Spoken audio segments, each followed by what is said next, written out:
Assalamualaikum warahmatullahi wabarakatuh. Waalaikumsalam warahmatullahi wabarakatuh.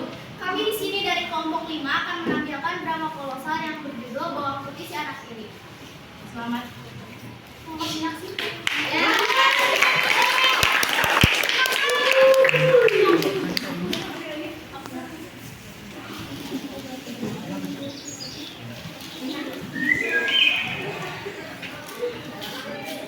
Alkisah di sebuah kampung, hiduplah seorang janda yang memiliki 3 orang anak gadis, yaitu bawang merah, bawang bombay, bawang daun, dan 1 orang anak tiri bernama bawang putih.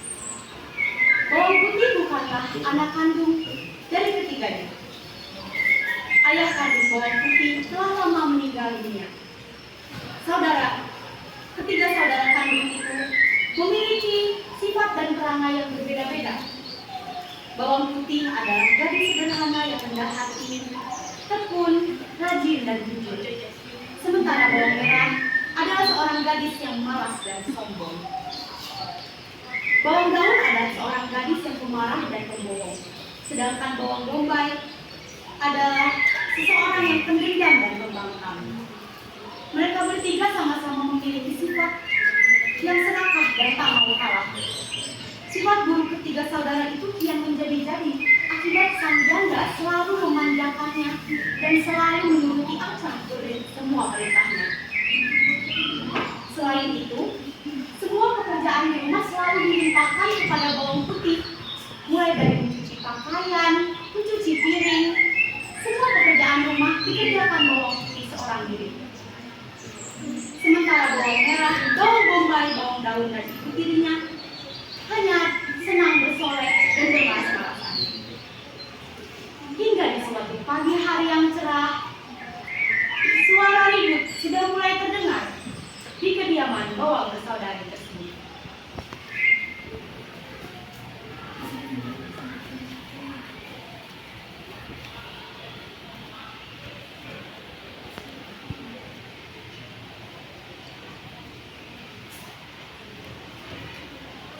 Bawang merah, bawang daun, bawang bombay, cepat kemari.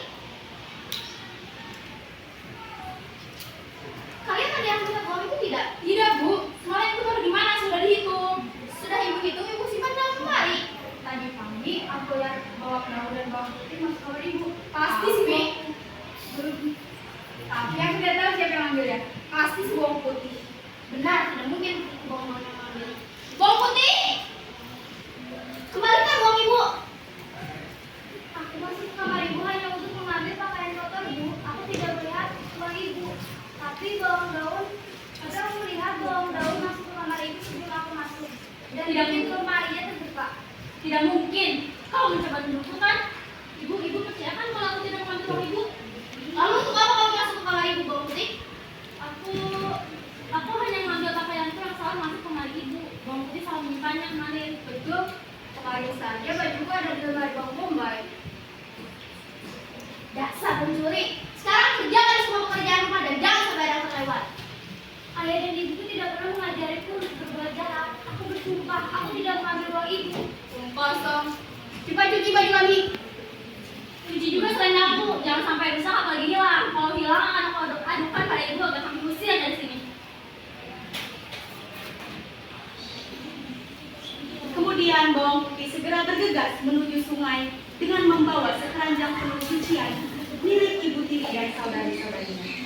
Saat sibuk membilas pakaian yang lain, bawang putih tidak menyadari bahwa salah satu kain milik saudarinya telah hanyut oleh arus sungai.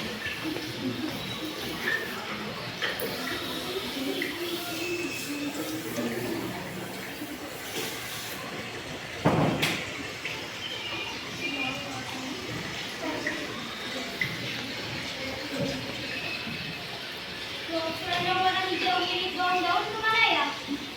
Bawang putih panik dan mengacak-acak cucian yang sudah bersih dan tersadar bahwa selendang milik saudarinya sudah tidak ada. Aduh, sepertinya selendang warna hijau milik bawang daun hanyut ke bawah sungai ini. Aku harus segera mencari sebelum makanan terbenam. Bawang putih berusaha mencarinya terlalu kuat hingga kayu tersebut hilang dari pandangan mata. Karena kawat tidak akan dimarahi oleh ibu tiri dan saudari-saudarinya. Bawang putih tetap bersikukuh menyusuri sungai beriring jari. Aliran sungai menghantarnya juga. Ia sampai pada sebuah gua. Kemudian di dalam gua tersebut, bawang putih melihat ada seorang nenek dan menghampiri nenek tersebut. Permisi, Nek. Iya, ada apa? Ada keperluan apa hingga kamu berada di sini, anak muda? Apakah Nenek melihat selendang warna hijau yang ada di sungai ini? Oh, selendang itu. Aku menemukannya tersangkut di batu dan aku menyimpannya. Oh, syukurlah. Bisakah aku memintanya kembali, Nek? Tentu saja boleh. Tapi sebelum itu, bisakah kamu membantu nenek membersihkan tempat tinggal nenek? Baiklah, Nek. Karena telah terbiasa bekerja keras, tentu dengan senang hati bawang putih menyambutinya.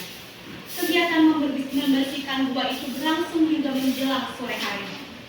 Setelah selesai dengan pekerjaannya, nenek tua itu sangat puas dengan hasil pekerjaan bawang putih. Saat bawang putih berpamitan kepada sang nenek, nenek itu mengembalikan selendang milik bawang daun seraya menawarkan hadiah kepada bawang putih, yaitu dua buah labu dengan ukuran yang berbeda. Ini ada 2 buah labu yang berbeda. Pilihlah salah satu untuk dibawa pulang sebagai imbalan. Tidak usah repot-repot, Nek. Aku kesini hanya untuk mengambil selendang milik saudari saya. Tidak, nak. Ambil saja salah satu. Baiklah, menjadi dan terima kasih, Nek. Ketika kembali ke rumah, sang ibu tiri dan saudari-saudarinya amat marah karena bawang putih terlambat pulang. Bahkan saat bawang putih menceritakan apa yang telah terjadi, ibu tiri tetap marah karena bawang putih hanya membawa sebutir labu yang kecil. Kemudian bawang putih memutuskan untuk membawa labu tersebut ke dapur untuk dimasak. Namun emosi sang ibu tiri meledak sesaat setelah melihat apa isi dari labu tersebut.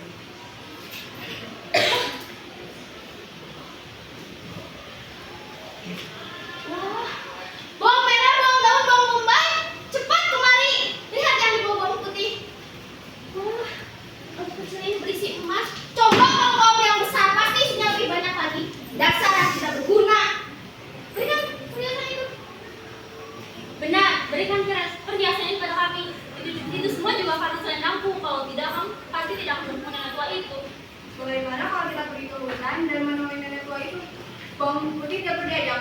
Benar, kita pergi saja bertiga dan tinggalkan bawang putih sendiri. Ya sudah, kalian pergi saja bertiga. Karena sifat serakah dan tamak bawang bersaudari itu, akhirnya ketiganya pergi ke sungai dan melakukan hal serupa dengan bawang putih. Sesuai dengan rencananya, mereka bertemu dengan sang nenek tua.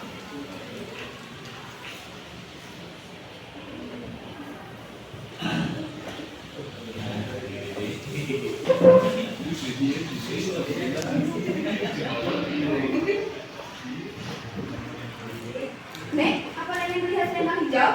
Oh, selendang itu. Aku menemukannya tersangkut di batu dan aku akan menyimpannya. Kembalikan selendang itu. Selendang itu milikku. Tentu saja akan aku kembalikan. Tapi sebelum itu, bisakah kalian membantu nenek membersihkan tempat tinggal nenek? Tentu saja. Untuk apa kami membersihkan tempat tinggalmu? Cepat kembalikan selendang ini saudariku dan serahkan labu besar berisi emas bagimu itu. Dari mana kalian tahu soal labu berisi emas? Bukan urusanmu, kami tahu dari mana. Cepat, kembalikan selendang itu. Baiklah, jika itu yang kalian.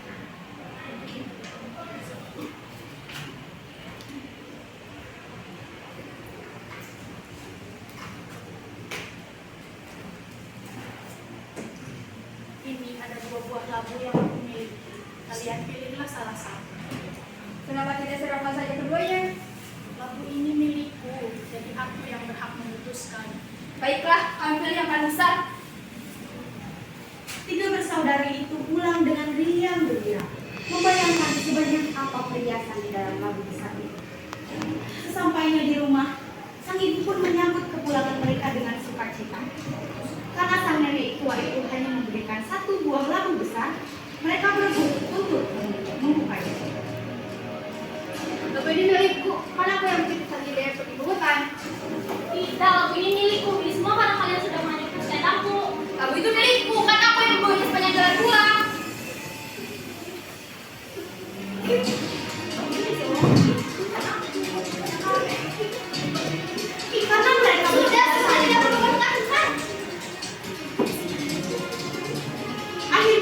merah mengambil pisau dan membelahnya. Hal yang selanjutnya terjadi membuat mereka semua berteriak ketakutan karena di dalam labu tersebut tidak ada perhiasan, permata, atau semua yang mereka harapkan. Di dalamnya hanya ada sekumpulan hewan berbisa, terutama ular. Bawang merah yang panik tidak sengaja melemparkan labu berisi ular itu ke arah sang ibu dan menyebabkan sang ibu tergigit oleh ular-ular.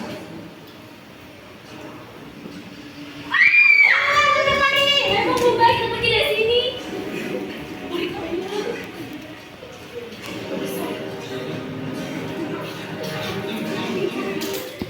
Semenjak hari itu, sang ibu tiri menjadi sakit keras akibat bisa dari ular tersebut. Akibat anak kandungnya pergi meninggalkan sang ibu tiri dan sibuk menyelamatkan diri. Sehingga hanya tersisa bawang putih di rumah yang dengan setulus hati sakit. Namun setelah berbulan-bulan sakit, sang ibu tak kunjung sembuh. Bawang putih berpikir untuk segera mencari obat keluar desa. Mana lagi aku harus mencari obat begitu? Kasihan ibu tidak mau sama orang. Kemudian benaknya seolah berbisik untuk pergi ke gua tempat di mana nenek itu tinggal. Apa aku harus kembali menemui nenek itu untuk mencari obat? Sebaiknya aku coba saja. Bawang putih berniat untuk pergi ke hutan dan berpamitan kepada sang ibu untuk segera mencari obat. Saatnya istirahat ini. Ibu, aku tak tega It's time to have a second break. Nanti aku harus keluar dan mencari obat. Baiklah, nak. Saya mencari obat dan harus kembali setelah makan. Karena sekarang itu kita sendiri dan kita tidak bisa melakukan apa-apa. Setelah itu bawang putih memutuskan untuk pergi ke hutan menuju gua di mana sang nenek tinggal. Saat bertemu dengan sang nenek, dia menceritakan semuanya. Dan untungnya, sang nenek bersedia untuk datang dan menyembuhkan ibu tiri bawang putih. Keduanya segera bergegas menuju rumah bawang putih.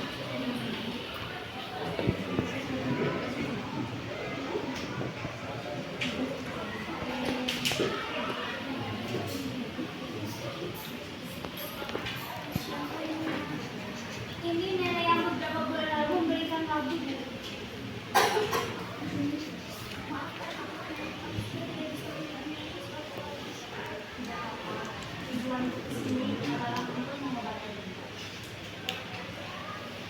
Sang nenek mulai melakukan pengobatan kepada ibu tiri bawang putih. Lalu sang nenek memberikan ramuan kepada ibu tiri untuk ini. Ajaibnya, beberapa saat setelah meminum ramuan tersebut, ibu tiri merasa kembali sehat seperti sedia kala.